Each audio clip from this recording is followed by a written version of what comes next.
प्रिय बच्चों, शुभ प्रभात। शिक्षण की इस श्रृंखला में आज हम सभी पढ़ते हैं हास्य रस।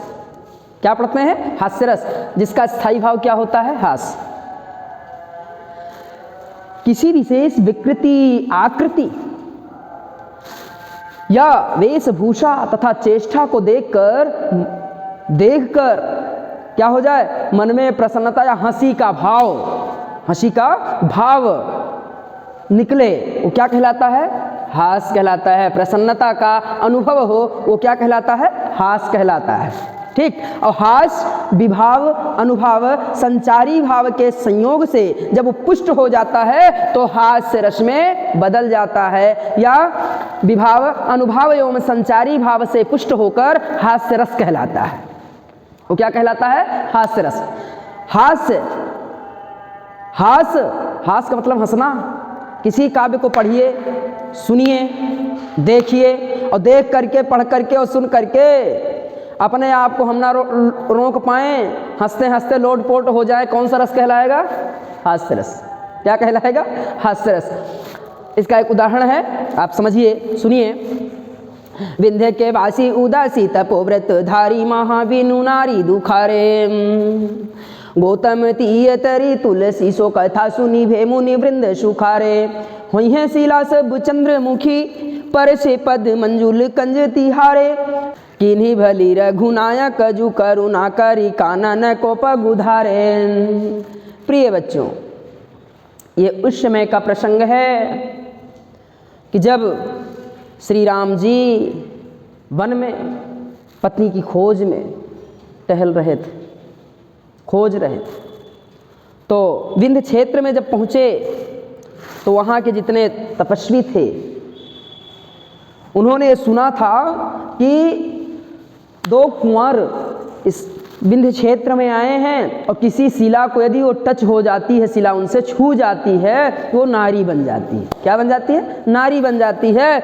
और वो नारी की लालसा में, नारी को प्राप्त करने की लालसा में सब लोग बहुत खुश हो जाते हैं, बहुत प्रसन्न होते हैं, हंसने लगते हैं। जिस प्रकार से महर्षि गौतम की पत्नी शिला से क्या हो गई? नारी हो गई। इस बात को लेकर के विंध्य के लोग खूब खुशी हुए कि राम जी के पैर जिस शिला में लगी वो स्त्री हो जाएगी, हम लोगों को तो अब स्त्री ही हो जाए मिलेंगी, स्त्रियां भी मिलेंगी। हुई है शिला सब चंद्रमुखी, जितने पत्थर हैं अब सब चंद्रमुखी हो जाएंगे, सुंदर स्त्रियों के रूप में परिणित हो जाएंगे, है नहीं? जिनके कमलवत चरणों के छूने से सारी शिला क्या हो जाएगी? अब सुंदर स्त्री हो जाएगी। ये बहुत अच्छा किए रघुनायक, जो इस क्षेत्र में आए, हम लोगों को क्या मिलेंगी? औरतें मिल जाएंगी और खूब आनंद से मेरा समय कटेगा। अब इसमें विभाव क्या है? विंध्य के लोग विभाव हैं, क्योंकि वो चाह रहे हैं क्या? ये चाह रहे हैं कि अब मुझे जिस प्रकार से गौतम की पत्नी का उद्धार हुआ उस शिला से, वैसे वो रामचंद्र के पैर जिस शिला में छुएंगे वे सब स्त्रियां हो जाएंगी और हम लोग स्त्रियों से युक्त हो जाएंगे। इसका आश्रय कौन है? जो इसको पढ़ रहा है, जो उसको पढ़ रहा है, उससे आत्मा की अनुभूति, उसके आत्मा में जो अनुभूति हो रही है उससे वो क्या हो जा रहा है? हंसने लग रहा है। ठीक। स्थायी भाव इसका हास्य होता है। बच्चों, ये रहा हास्य रस। इसके बाद हम देखते हैं करुण रस। प्रिय बच्चों, शिक्षण की श्रृंखला में अगला रस हम देखते हैं करुण रस, जिसका स्थायी भाव होता है शोक। किसी प्रिय व्यक्ति, वस्तु के अनिष्ट होने की आशंका से जो मन में क्षोभ उत्पन्न होता है, वहाँ करुण रस होता है।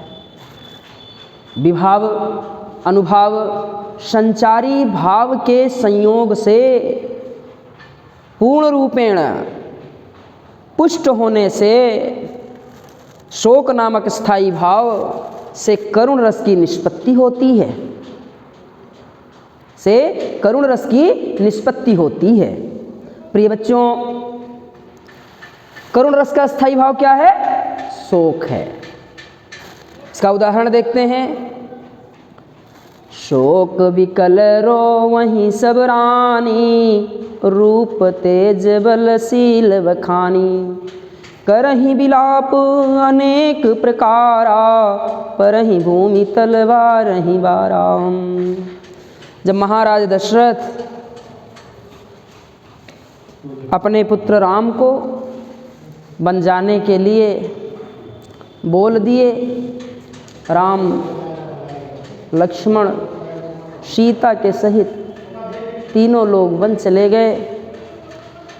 पुत्र के वियोग में, पुत्र के शोक में चक्रवर्ती सम्राट महाराज दशरथ ने अपने प्राण त्याग दिए।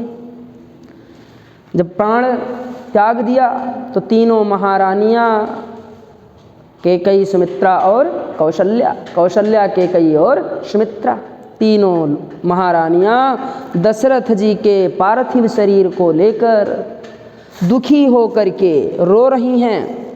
जो रूपवान, शीलवान, चरित्रवान हैं, वो अनेकों प्रकार से अपने सर को धुनती हुई रो रही हैं और जमीन पर बार बार पछाड़े खाकर गिर रही हैं। किस शोक में कि अपने प्रिय व्यक्ति दशरथ के का क्या हो गया, अनिष्ट हो गया, मृतप्राय हो गए।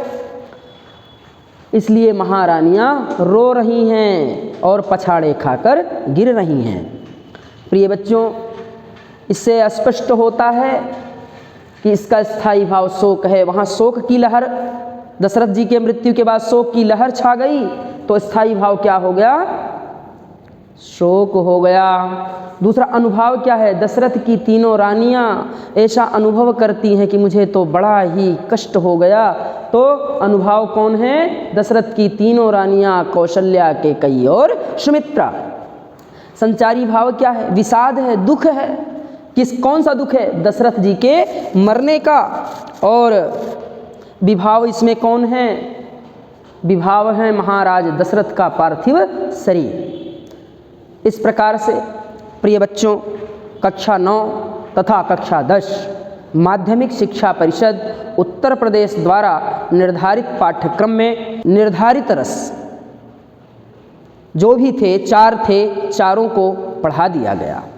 आप लोग विधिवत पढ़िए, समझिए और याद कर लीजिए आगामी परीक्षाओं में, जिससे आपको अच्छा से अच्छा अंक प्राप्त हो सके। आज की कक्षा में बस इतना ही। आगे की कक्षा में हम आपको छंद की श्रृंखला में लाकर अध्यापन कार्य प्रारंभ करेंगे। तब तक के लिए धन्यवाद।